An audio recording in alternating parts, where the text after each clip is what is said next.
పూరి శ్రీక్షేత్ర రత్న భండాగారం మళ్లీ తెరుచుకుంది. వారంలో రెండోసారి రహస్య గదిని తెరిచిన అధికారులు అక్కడి విలువైన వస్తువులను స్ట్రాంగ్ రూమ్ కు తరలిస్తున్నారు. ఈ ప్రక్రియలో ఆటంకాలకు తావు లేకుండా ఉండేందుకు ఆలయంలోకి భక్తుల ప్రవేశాన్ని నిలిపివేశారు.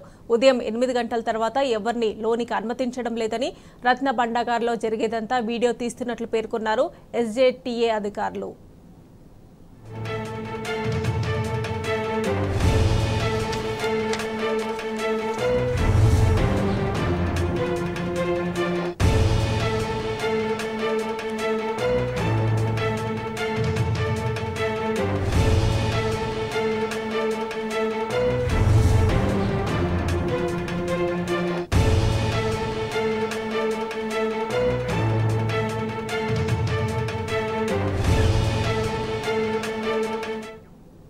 పూరి శ్రీక్షేత్ర రత్న భండాగారం మళ్లీ తెరుచుకుంది. వారంలో రెండోసారి రహస్య గదిని తెరిచిన అధికారులు అక్కడి విలువైన వస్తువులను స్ట్రాంగ్ రూమ్ కు తరలిస్తున్నారు.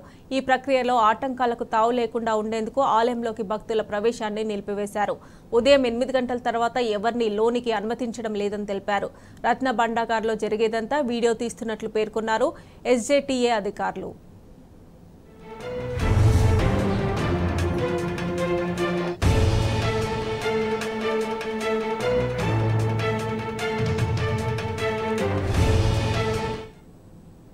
Decision to open the Bhitar Bhandar again tomorrow for purpose of shifting the Ratna jewelleries of the Bhitar Bhandar, and as scheduled we are ready.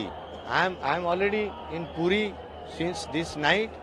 I am overseeing the entire issue. Mr. Padi also, the chief administrator, he is also there. He is also overseeing. We pray all Jagannath Premi all over the world to pray for us tomorrow, to pray for us to succeed in the second leg.